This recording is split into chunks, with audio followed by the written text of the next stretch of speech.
We're at 29. Make sure that light's green there for you.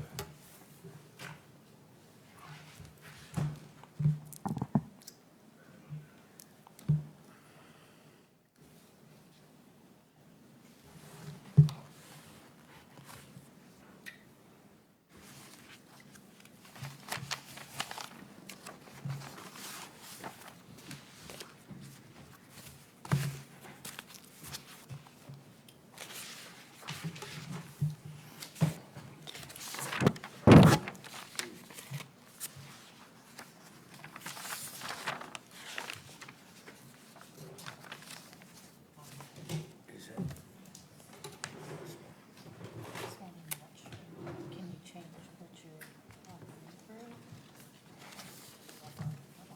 offering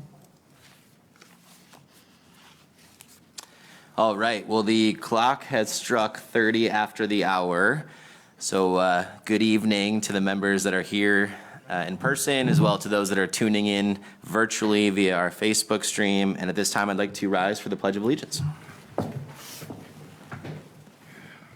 I pledge allegiance to the flag of the United States of America and to the republic for which it stands, one nation, under God, indivisible, with liberty and justice for all. And Katie, at this time, I'd like to turn it over to you to take roll. All right, Shoemate, Here. Cox, Here. Cosmore, Here. McNabb, Here. Molnar, Valentine, Here. Wood. Here. All right, council, we have one absent council member Molnar. Is there a motion to excuse? Motion to excuse Councilman Molnar. Is there a support? Support. Great. Katie, can you please call roll? Cox, Yes. Cosmore, Yes. McNabb, Yes. Shoemate, Yes. Valentine, Yes. Wood. Yes. Great. Now that roll has been taken, I'd like to properly introduce an individual that we're incredibly excited to have at the City of Gibraltar's administration, and that's our new city attorney. Thank you. I'm equally as excited. I look forward to it. Many great things that hopefully we could take to the next steps, and excited, looking forward to being a part of the community. So thank you. Well, thank you for joining the team, and we're incredibly excited to have you. And for those that are in the room this evening, or those that are tuning in virtually, as you know, we posted a public hearing related to our budget for fiscal year 2024 to 2025. The important discussion to be had today is just that, a discussion. And so to facilitate a solid discussion with our community and the members of the public, as well as members of council, we have a presentation. For those that are tuning in online, you most likely won't be able to see the presentation slides specifically, but I'll be speaking to them and presenting them from the podium here momentarily. But for the members that are here in attendance, or for the council to the right and left of me, today is a public hearing to dive deep into a discussion for which the next meeting we will consider adoption of this budget. Any questions before we get started? Motion to seat Councilman Molnar. Molnar?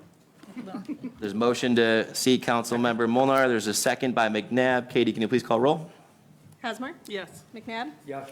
Molnar, Yes. Shoemate, Yes. Valentine. Yes. Wood. Yes. Cox. Yes. Fantastic. Well, now that we have the whole crew here, any questions before I walk up to the podium and start our presentation? Great.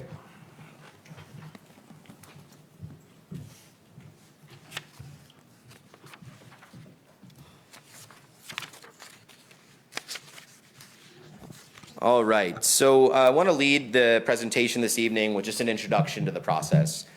As I mentioned today, there's no decision of adoption to be made by council this evening. This is a public hearing to make sure that we have a dialogue with the community and with council related to the proposed budget for fiscal year 2024-2025. To introduce, we feel that this is absolutely critical to lay out this slide deck as a strategic framework for our budget. And so as you see in this introduction slide, we're going to walk through the process. How did we get here today? We're then going to talk about objectives and guiding principles of what we hope to operate by when it comes to our budgetary cycles. We're going to lay out a financial overview. We're going to talk about proposed operating changes captured within, and we're going to discuss specific projects in context.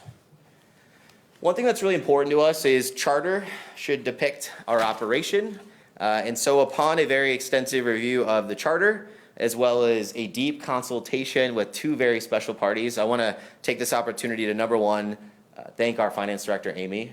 You've done an absolutely phenomenal job, both in our current administration and prior to this administration, in managing the dollars associated with the City of Gibraltar operation. So just profuse thank you, and for holding down this process in prior cycles.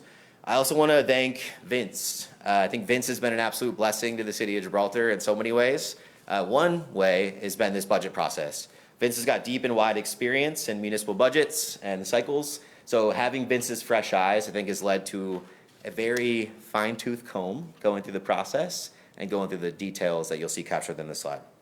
And really what our goal, council and members of public, is to make sure we solidify a process that is prospective, that is transparent, and that is according to our charter. And so what you'll see here is I think we did a really good job this year in regard to the cycle, but there's still room for improvement, and I'll talk about that. So what we're going to suggest, and this is going to be the first bullet on the slide for those that can't see the slide, is next budget cycle, so next January of 2025, we're going to ask council to formally adopt a resolution related to a budget calendar. And that will set the tone in our next cycle for the timeline associated with how we navigate our budget process. Second bullet that you'll see detailed on the slide, which is what happened this year, is our finance director starts in March by beginning the revenue and expenditure forecasting. So Amy done a great job this year in doing so. We'll continue to incorporate that in future cycles. Following that beginning revenue and expenditure forecast exercise, the third bullet is our finance director in early April meets with all of our department heads. During those department head discussions, they're working through every specific department head budget and associated considerations.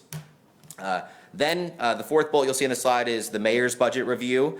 This starts in mid-April. So Amy and I met with Vince, as well as I nodded to earlier, to understand how we're trending and how we're forecasting related to our finance director, Vince's input, and all the input of the department heads. Now our charter, which is something that we're going to incorporate next cycle, says that the mayor, myself, will present our proposed budget in the second meeting of April. So here we are in the first meeting of May. The recommendation to council in the January 2025 budget resolution and calendar is to make sure we have that meeting for the public pegged to the second meeting in April. So that'll be an improvement next year. We'll have our millage and our public budget hearing in the first meeting of May, where we're here today. And we'll have council obviously reviewing and adopting that budget and millage in the second meeting in May. So the net of this is I feel very confident in the process we took this year. There was a thorough internal set of discussions and planning, a department head engagement, and then just for our members of public, we held council reviews. So to all the council members, thank you for coming by last week to sit down for a couple hours, each of you, to walk through the slides and the details that we're discussing today. But any questions on our process? I think we're in a good process state this year, and we're going to further improve it next year to lock and load for the upcoming budget cycle. Any questions from council, members of public? Great. This next slide is we felt it was important to establish objectives and guiding principles in how we approach the budget cycle. Obviously, I hope everybody in this room and attending virtually is aware of the importance that we've placed on transparency. Budget is a policy statement and a way to manage the operation and our city finances accordingly. We've done everything we possibly can to be transparent to council and to members of public, and I think we're doing a great job there, and that needs to continue as a guiding principle. Moving forward, as members of public and council have heard, we are really, I would say, taking a critical look at all of our services, our professional services, and any alternatives to consider, and that's across building, planning, legal, engineering, solid waste. Obviously, here we are with a new city attorney with a different way of billing for our city attorney services, but we need to be very critical in how we look at the services we have in the city of Gibraltar, and I think we're doing a good job. We need to continue to progress that focus. We want to accept challenges head on and with openness and optimism and persistence. And I just commend council and department heads for doing so and continuing to focus on that mindset. We want to bring in technology where applicable to be more efficient and effective in serving our residents, serving our businesses. So some really important principles to consider. From a service orientation for our community and for all those that are sitting in front of me, customer experience should be critical focus for us. I think we've done a good job of driving personnel proposals and changes to make sure that Our customer service is top-notch. I want to commend everybody in City Hall for all their engagement with residents. I want to commend council. I want to commend the residents for the constructive pushes and dialogue we've had, but we got to have customer service at the top. Gibraltar is a very unique gem, and we want to make sure that every resident feels a high level of customer service, catering to the unique needs of the city of Gibraltar and our operation. We want to have reliable infrastructure and have cost reductions and savings where applicable. I'm incredibly proud of council and obviously the work of previous administrations, to have 2 water main projects done, to have sewer lining work that just led to a look back of $210,000 from Shuva, to have $1 million secured from Senator Peters and Congresswoman Dingell for more water main work, to have an infrastructure advisory committee that some of our council and members of the public sit on. Really proud of this one. Infrastructure is critical to the livelihood of our city for the long term. And I think we've placed a really great focus on that to date, and there's a lot more work to do. And we want to continue to review our professional services and hold them accountable for their performance. And I think we've done a good job at that. So council, thank you for the objectives and guiding principles and the way we're operating. Collaboration is critical. We want to collaborate with our surrounding communities. We want to build deep and wide relationships and partnerships with our state and federal elected officials.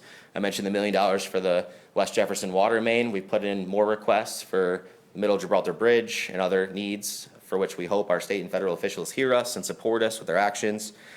We want to leverage our community and the engagement they have on this administration and operation. I just want to thank the residents that continue to put their hands up to be involved. We have residents in Infrastructure Advisory Committee. We have residents in Short-Term Rental Study Committee. We have residents who are engaged, and we have residents that are bringing expertise to the table to make sure we're making the best decisions possible for the city of Gibraltar. So community engagement and employee engagement must remain critical. I'm really proud of the culture in City Hall, the transparency and information sharing, and all the work that everybody does to make the city operation possible, because it surely takes an army. The last bucket on this objective and theme focus is maintaining Gibraltar's character and quality of life. We need to take a very critical look at our zoning ordinances. And I'm very grateful we'll have a discussion tonight, but we just received $50,000, council, for a grant to review and update our zoning ordinance language. Just being very blunt, some of our ordinance language is quite archaic. And with archaic language, it makes it hard to operate in the present, let alone the future. So by securing $50,000 of, in many ways, free money, no hooks on said grant, we are able to have funds to cover a robust review of our ordinances, which we'll talk about at our council meeting tonight. Infrastructure, we already mentioned that, so I won't beat it up. We got lead and copper work. Hats off to DPW for their internalization of those efforts, working closely with Eagle and our partners to make sure we're doing the right thing by that process. We mentioned water main. We got bridge projects. We have our Horse Island Bridge Committee. We have our broader bridge inspections that are going through the Infrastructure Advisory Committee. We'll talk about DDA and funding there. The good news is we have money available to do work in our downtown development. And I priority list based on Infrastructure Advisory Committee and council's input to prioritize and execute against, with obviously financials being a key consideration every step of the way. Our streets need work, and we'll talk about streets this evening. We have sewer lining work that was done. Again, hats off to the work that was done previously to lead to that savings from Shuva.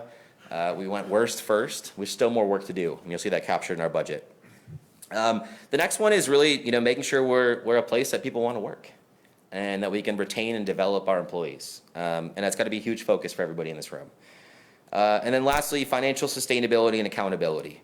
We think it's critical, especially as we think about managing the longer term horizon, to have a longer term view. So you'll see, the focus on 5-year budget projections to help us understand not just what's in front of us, but what's coming down the road and how we make near-term decisions that inform long-term success or sustainability.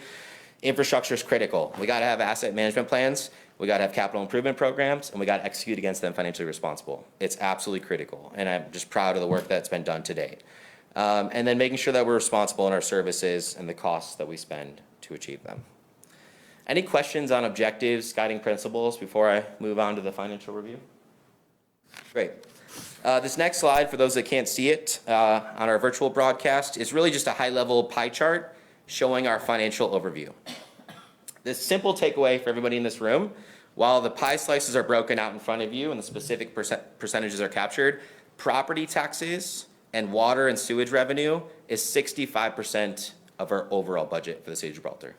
You'll see the representation of the other slices of the pie captured in that pie chart.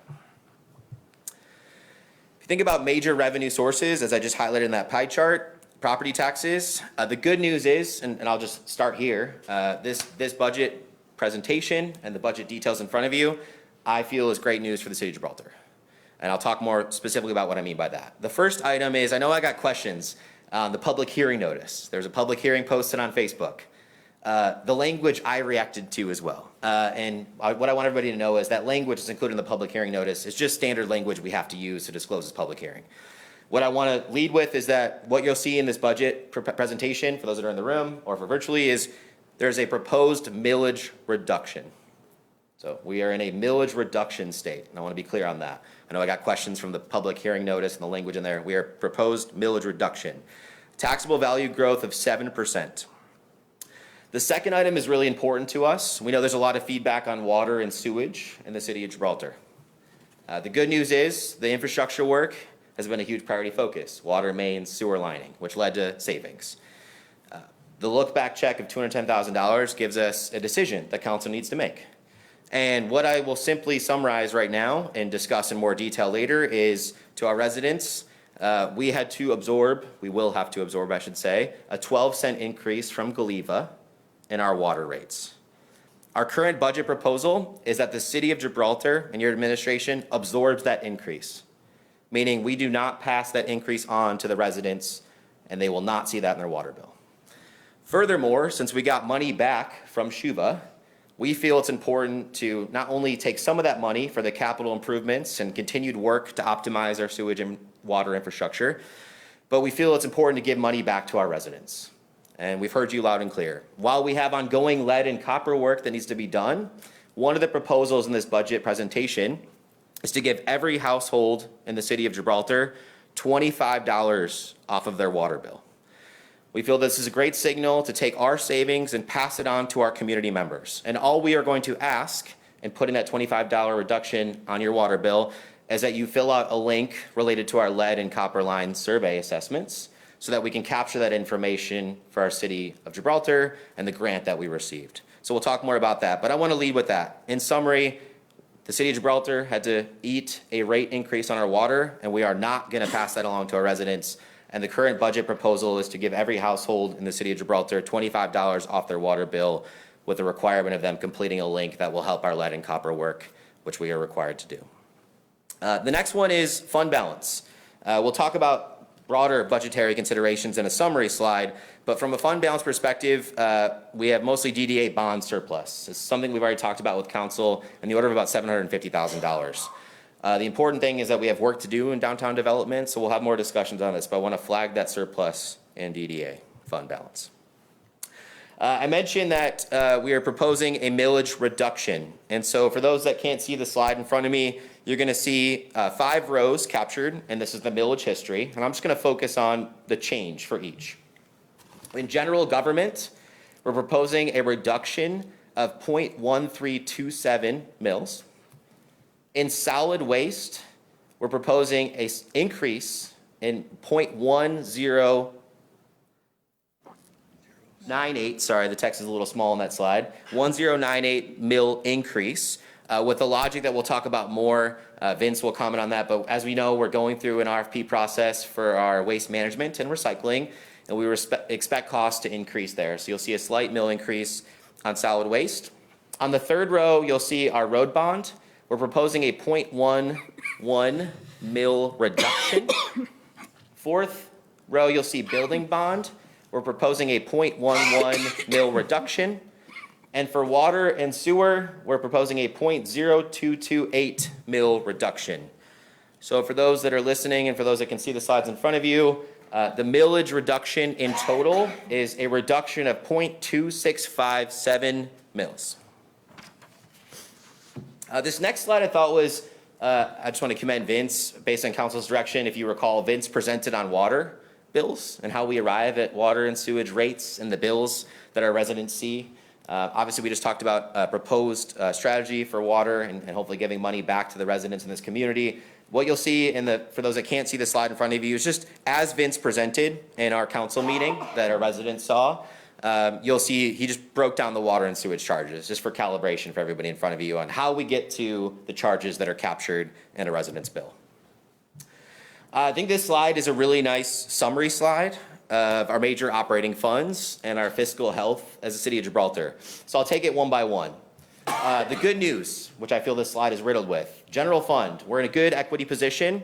We just have to be mindful of future challenges with budgets. We're maxing out the millage, and while we just discussed a millage reduction, there's not a lot of wiggle room up there.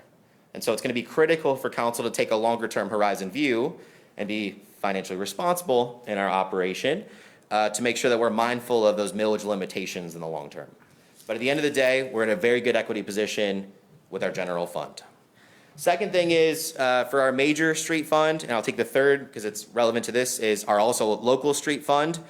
We operating budget balanced is our kind of current state. So that was an exercise that Vince and Amy looked closely at along with our infrastructure advisory committee. And we have some modest fund equity in both major and local street funds for road and bridge projects. Now the good news is, as we discussed at council, there's a lot of roads and a lot of bridges that need work in the city of Gibraltar. I'm going to put date on it, 54% of our roads need structural improvement. We have 8 bridges, some of them are in poor and critical condition. We got work to do. The good news is that we have a Horse Island Bridge project that's in path. We don't know the data. The data will drive the decision on what happens with that bridge. But we're focused on assessing the ability to rehab that bridge. And if rehab is an option based on the data, then that would save money. And that money could then be applied to other roads and projects. We're also, fingers crossed, hoping that we can get more support. We submitted to Senator, to House, to Congress, our request for Middle Gibraltar Bridge. It's poor critical condition bridge and a critical artery in and out of Gibraltar. Fingers crossed that we can receive some support there because that would be incredibly advantageous if we can get some money unlocked for that bridge project. And again, the outcome, data-driven outcome of our bridge work will help understand what money we have left for roads and other projects. The fourth bullet here is DDA fund. I don't use this word lightly, but we are in extremely good position. We need to have some future discussions at council level around high TIF capture, but simply put, we got a good chunk of money in DDA. And I know there's been discussions already around projects that we must prioritize for downtown improvement. We've talked about HVAC systems. We've talked about parking lots. We've talked about improving our downtown, and we have money that we need to focus on using to do that. And I know council has discussed and our committees have discussed the prioritization of those projects. Capital improvements voted millage. Our operating budget is balanced.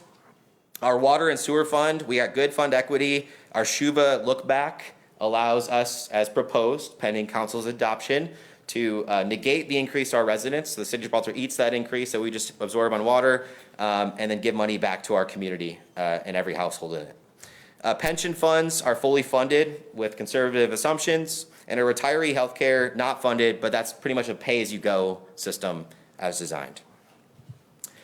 This next slide I think is helpful. So what I want everybody to look at is there's blue bars and there's orange bars. The blue bar is the fund balance. The orange bar is the expenditure across general fund, major roads, local roads, DDA, and water. The good news is we're in a good equity position. We have money on hand as a percent of expenditures to cover the costs of our operation.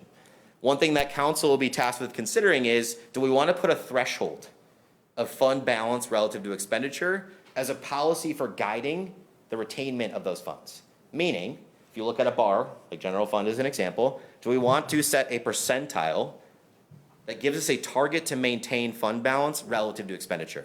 I asked council to consider this. Right now, we don't have that. And if we set a target, then it allows us to have a metric to evaluate ourselves against on how we maintain our fund balance. But we're in a good equity position. I ask that we consider from a policy perspective establishing a threshold. This next one is, speaking of general fund, it's a breakdown of the sources of the funds. So you'll see a pie chart. I know it's hard to see. The text is small on the slides. Council, you have it in front of your packet. Residents in attendance. The simple takeaway is property taxes and state revenues are responsible for over 70% of our general fund from a revenue perspective. Now let's talk expenditures. No surprise, in the city or municipal arena, you'll see the general fund expenditures here in a pie chart, each slide represented with percentiles. No surprise, as expected, police, fire, and DPW make up 70% of our general fund expenditures. Obviously critical operations for our city. Grateful for all those that help drive each of those ships. So now let's get to our proposed operating changes. So we've talked about our objectives, we talked about our operating principles, we've talked about different fund considerations, revenue, budget considerations. Now let's talk about some of the proposed operating changes. The first one I'd like to call out is an additional DPW part-time position. For those that don't know, council, I know we've discussed this together, we were able to internalize our lead and copper work, which rather than pay somebody outside to do that work, our DPW is handling the lead and copper survey work. And what is the good news is that from a big picture perspective, that allows us to save money because the grant funds can be used to apply towards that work and avoid the more expensive path of an outside vendor. Now with that, it's tying up some of our highest and best use potential of our full-time employees. So we want to make sure that, especially as we enter the busy months, we've unlocked some funding for part-time position support. So now you'll have your 3 full-time employees in the DPW as we have them. And what is currently 3 part-time or seasonal workers, we're proposing the addition of a 4th part-time worker. We'll make sure they have the part-time support to make sure the city operation maintains and all the work that's required in the summer so that our DPW employees can make sure they're focusing on executing to perfection the lead line work and the grant money that was designed to support that. Second bullet, which I think is important, is with the savings that is achieved in internalization of the lead line work as it relates to the grant, we want to make sure that we prioritize the entire survey of those lead lines across the city. So I mentioned earlier our proposal to give $25 back on a water bill to every resident household in the city of Gibraltar. And with that, we've allocated money to cover that $25 per household amount, which is important to make sure that we get that data on lead lines while also passing back some savings to the households in the city. The third one that you'll see on the slide is DDA funding to our police department. There's a proposed operating change of $15,000 to support additional summertime presence in our police force. I think it's critical. We got a big 4th of July celebration and milestone coming up. We got music in the park. We got a lot of summertime activities, and this is a time when our city really turns up in so many different ways. So in order to make sure our police are taken care of and are in a sustainable workload, we've proposed $15,000 to support additional presence so that Chief Tangway and his teams can make sure that they have a sustainable summer and a nicer work-life balance. Good news is on the 4th bullet, I mentioned this, but we just got news last week that we received our $50,000 in free grant money for zoning ordinance update. We have $10,000 proposed here for DDA programming and events. We have $15,000 proposed for Vince. As you know, we'll talk about our city administrator position this evening, but one element of that that's really important is Vince. I want to just thank you again. Vince is going to be staying on full-time through the end of this month, May, and then part-time at 10 hours, up to 10 hours, per the previously approved council motion. So we have to earmark those dollars to cover Vince through the end of 2024. Thank you again, Vince. We do anticipate an increase in solid waste and recycling as we go through this RFP process. So you saw that in the earlier slide on the millage considerations. We're looking at vehicle purchases for the city of Gibraltar. It's got applicability to both our police department and our DPW and fire for that matter. But the simple synopsis is Vince and some of his past chapters had experience with Enterprise and basically a system where Vince can explain it better than I can. You want to provide any commentary there? Just on Enterprise at large? They've got a fleet management program of which, we buy the municipality at a lower cost than what you would find in the privately. And so what you do is you manage what the resale market value of it is, monitor what you've spent as far as maintenance, fuel usage, that type of thing. And it's essentially a program to optimize the use of your fleet funds. And so it takes into account just the oversight as well as market conditions. I mean, I use an example where we were buying pickup trucks and the analyst basically said, you could turn them over every year. Buy one, drive it for a year, put it on the market, and it's paid for itself. I mean, there's certain vehicles that have a certain high resale value, and that's literally what they help you with is doing that. And so, and initially, you're going to see a reduction because it's functionally a lease program, of which you're participating. And so early on, you're going to see a flood of cash, and after about 5 years, it starts leveling out. And that's really where we were in Monroe when I was leaving, was the leveling out, but the value of, the market analysis, and as also the maintenance schedule and programming that goes along with it, we found value. But the savings are not nearly as substantial once you get 5 years out. But initially, as you're getting rid of vehicles and taking them into a lease arrangement, at the end of the day, you still own them. It's a way of financing it, and when you sell them, you get the cash back for it as well. So it's going to require a work session to kind of go walk through it. I gave you the 30,000-foot synopsis, but you got to dive into the numbers and track the numbers to make sure you are comfortable with it. But there was nobody any more skeptical than the finance director I worked with, and at the end of the day, he probably became the biggest proponent of it. It served us well, so. Thank you, Vince. And we've asked Vince and Chiefs, and DPW to come with a proposal for council and our finance director.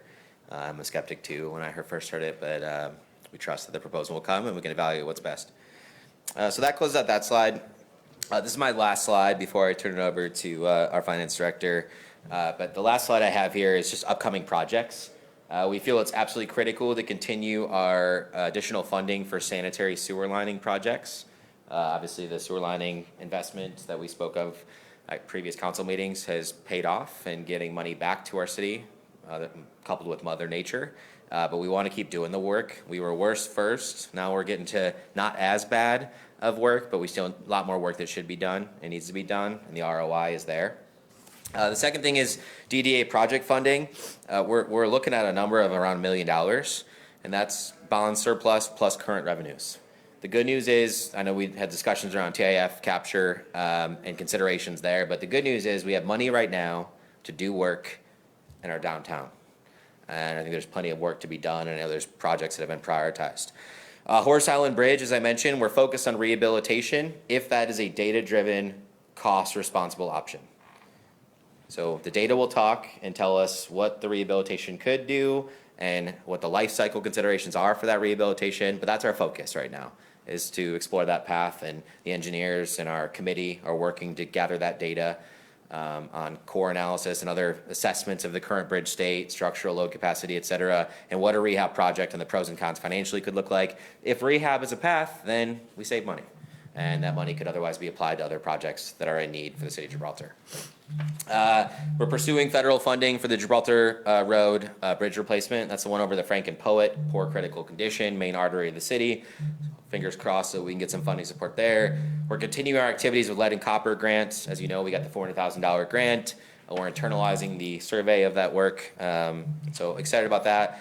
And then the last thing that's on this slide is the West Jefferson water main. We received from Senator Peters and Congresswoman Dingell $1 million that I updated council on here recently.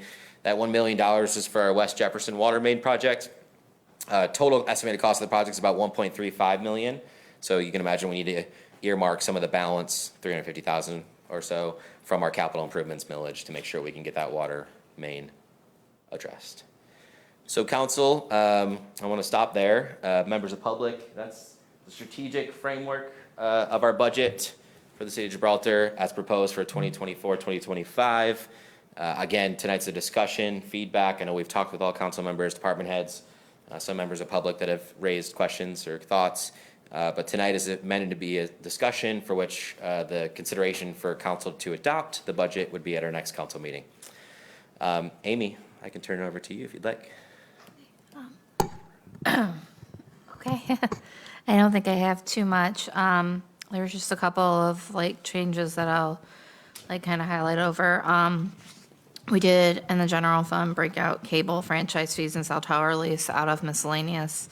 So you see miscellaneous going down.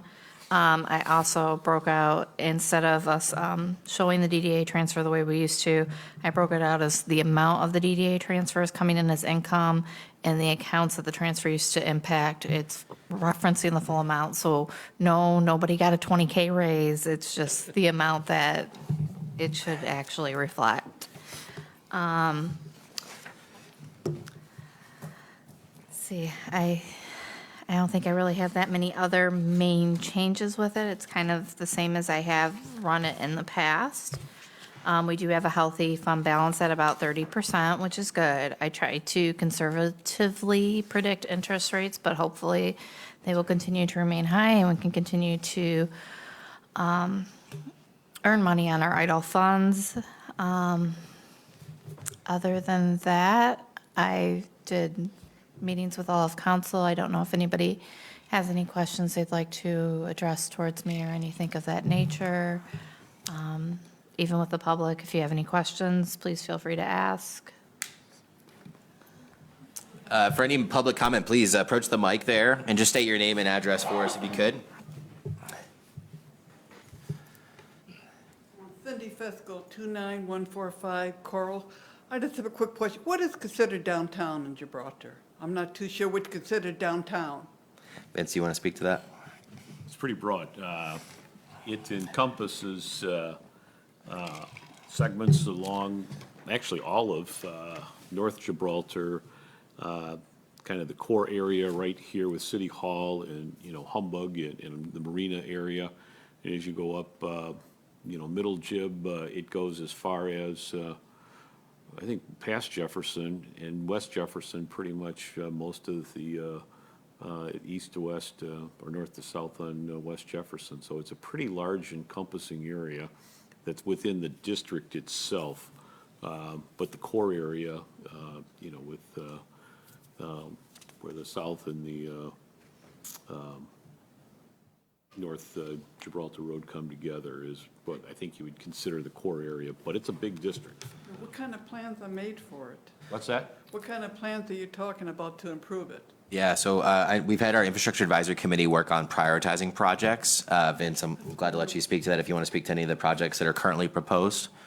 So what, in fact, it's the resolution that was added with the bond surplus is the parking lots, for example, at the community center, their HVA system, City Hall here can be included in that. And then probably in a broader sense, parking in general can be as an eligible use of those proceeds. There's been some discussion about that, and a couple little smaller projects that would, fit in with that $750,000. But Is there any businesses planning on coming into Gibraltar? Is that included in the DDA? Businesses and trying to encourage more business there? that is part of the reason for some of the infrastructure, and I think probably long-term, it's something that needs to probably be a stronger focus, the right type of businesses in that core area that are appropriate for Gibraltar. Sometimes communities will chase tax base and have something that's not a good fit, but generates a lot of money. You got to have the right type of service in retail and restaurant and commercial that will serve the visitors, but also be available for residents as well. I think that's really well said, and the only thing I'll add there is one thing you'll hear us talk about tonight is our resident survey. One thing we want to ask our residents is their perspective on kind of the future of Gibraltar, as well as their perspective on what is missing. And so we'd love to hear any feedback you have on that, but know that we'll be asking the whole community. We want to preserve the quality and the character of what makes Gibraltar Gibraltar, while also unlocking more for the businesses and residents that we have. Just wonder where downtown was. Yeah, so what we can do is, we'll do two things. It brings up another point. Want to make sure that we post the presentation and the file that's discussed tonight. So we'll make sure that that's posted online so that everybody can take a look at the slides and the details, right? Maybe we'll have to take a look too. We should, if we don't already have that online, we should make sure we post a map that details the downtown development area. I think the downtown area is already posted online, but we can make sure we post that for residents that want to take a look at the map. Thank you. Absolutely.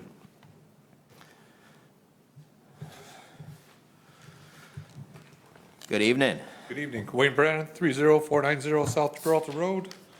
For the numbers I just ran real quick, 25% of the 210,000 is 52.5. And if you're including the 320 lots at Meadowlands for water, that's, you're using less than 25% of the money to come back to the people. And we did do a thing where 2.5% on your, 2.5% on the millage and $1 per thousand. If you got a 210,000 windfall, I think more money should be coming back to the people. I, even running the figures, I was running at 1,820 people, at $100 a household, you still have 28,500 left for the city. Just, food for thought. That's less than, like I said, what you're figuring is less than 25% of that 210,000 back to the people. I really, really appreciate that. And one thing we exhaustively looked at, and I know you and I had spoken in advance of the meeting because you shared that feedback. Just want you to know kind of transparently why we're doing what we're doing. Number one, we're going to propose to absorb the GLEVA increase. So that's not just a one-time absorption. We're going to continually pay for that increase. So I want you to make sure you consider that in the math because that's going to be a But I'm just perpetual cost. figuring- I'm just figuring how much I don't know how much it's going to be. That's why I'm asking. Yeah, so no, it's important, and that's why I want to talk through it with you. So one piece is when we absorb an increase, that's a perpetual hit, right? So it's more than just the math that you've coded, and I want you to make sure that we calibrate in that data. The second thing is that the money per household is intended to give money back to our community. You're calling out the percentage. Again, we got to figure out the rate absorption that we're having and the perpetual increase that will hit, which is more than the numbers you quoted, as well as the fact that the work we need to do in capital improvements and meter replacements, we have to cover as an enterprise fund. So it would be financially reckless for us to give that entire money back. And we don't know what the trend's going to look like moving forward. And we're already, I think, doing two positive things, giving back to the community and absorbing that rate and giving money to each house. Hopefully we'll get more SHUVA refunds because I sure hope so. And that's why the investments are so critical. And that's why we need to have that money to make those that money we investments. did was only 5 years too, right? I'm sorry? The 2.5% and the dollar was only for 5 years. Can you verify that, Vince? Yeah, the 2.5 mils for water and sewer is, I think, got a few more years. Yeah, that's what I say. It was for 5 years. Yeah. And then the people can vote it down if they don't want to. Exactly. And that's You what. got to figure that into the budget too. So 100%. And Wayne, I'm saying I appreciate the comments. I feel really strong that we're doing the right thing for the community and giving money back and absorbing an increase that would otherwise have to be passed along, while also retaining funds to continue the great work we're doing to save money in the future. And we're just playing that long game, and I just ask you to consider that. I am. I'm just running the back of the envelope. No, I really appreciate that. Thank you. Members of the public, any other comments for this evening, or council? Any questions, reactions, comments? I think Amy's done a great job. Very good job, and I liked how she's actually rearranged where it should be. Everything's where it should be, and a lot of that, it was new accounting that she put into place. Great job. I absolutely agree. I'm at a conference, so I can learn all that stuff. I agree completely. Yeah, thank you, Amy, and thank you, Vince, for your fresh eyes and expertise in this process. I appreciate it immensely. And thanks to council for coming by last week to talk about what we're looking at today. Any other questions, comments, considerations? Members of public, anything else you'd like to add or comment on for the budget? Okay, well, we're gonna close out, I guess, then, and before we do that, I'd like to just say a few things. One, again, thank you to the administration, to Amy, to Vince, for arriving at what I think is an incredibly robust presentation and supporting details. That's number one. Number two is, we're data-driven decision makers, and we're long game mindful individuals. And when I say that, I mean that I feel like this budget is a reflection that we have a solid equity position today, and allocations to make smart investments that will pay in return for the long term. And the third thing is, in topics like water, we want to give money back to our community when we realize savings. And so I hope that council can consider adopting the proposal of, absorbing that increase as a city and giving every household $25 off their water bill with a requirement for that link completion. So with that being said, Vince, Amy, any other comments on budget? Council, any other closing comments? Why don't we get a motion to adjourn the public hearing that just took place, and then council, we're going to have 15 minutes, 17 to be exact, before we start our council meeting at 6:30. Is there a motion to adjourn our public hearing? I'll make a motion. Motion by Cosmore. Is there a second? Second. Second by Wood. Katie, please call roll. McNabb. Yes. Mulnar. Yes. Schumate. Yes. Valentine. Yes. Wood. Yes. Cox. Yes. Cosmore. Yes.